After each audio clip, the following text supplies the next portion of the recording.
নিযুক্তি পত্ৰ পালোঁ, কিন্তু আমি কৰি আছোঁ 93-94 তেনেকুৱাৰ পৰাই আমি কৰি আছোঁ।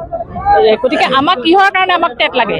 আমি পাছ কৰোৱাত আমি পঢ়োৱা ল'ৰা ছোৱালীয়ে তেওঁলোকে টেট পাছ কৰিছে, তেওঁলোকৰ কাৰণে হেৰি কৰা এইটো যোগ্য হয়, কিন্তু আমাৰ কাৰণে কিহৰ টেট লাগে?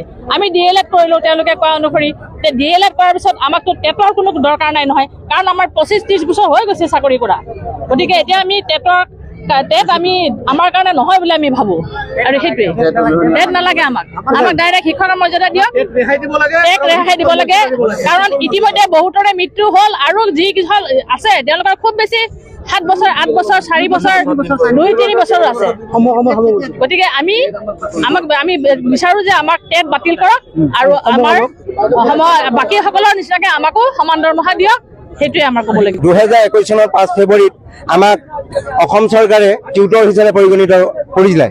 টিউটৰ হিচাপে আমাক এপইণ্টমেণ্ট দিলে, কিন্তু সেই দিনাখনি যিদিনাখনি আমাৰ সৰু সজাই ষ্টেডিয়ামত এপইণ্টমেণ্ট দিছিলে, সেইদিনাখনিক আমাৰ শিক্ষামন্ত্ৰী বৰ্তমানৰ মুখ্যমন্ত্ৰীয়ে কৈছিলে যে আপোনালোকে ট্ৰেকত সোমাই লওক, আপোনালোকৰ চাকৰি ৰেগুলাৰ হ'ব।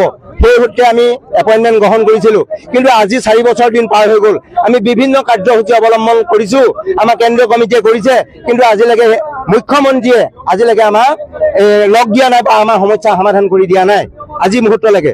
আৰু 2017 চনৰ যিটো আইন, সেই 17 চনৰ আইনে এটা কাম কৰি থৈছে। কি কাম কৰি থৈছে? এলিমেণ্টাৰী মানুহখিনিক টেট লাগে, কিন্তু ছেকেণ্ডাৰী মানুহখিনিক টেট নালাগে। ইয়াৰ পাৰ্থক্যটো কি? আইন কোনে বনাইছে, কাৰ বাবে বনাইছে? আইনখন জনহিতকৰ কাৰণে বনাব লাগে, না আইনখন জনসাধাৰণক মাৰিবৰ কাৰণে কৰিব লাগে?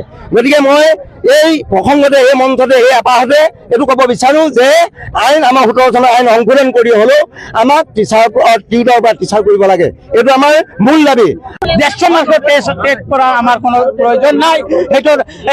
সেইটো চৰকাৰৰ ভাইলেটি আমাক ৰেগুলাৰ কৰিব লাগে।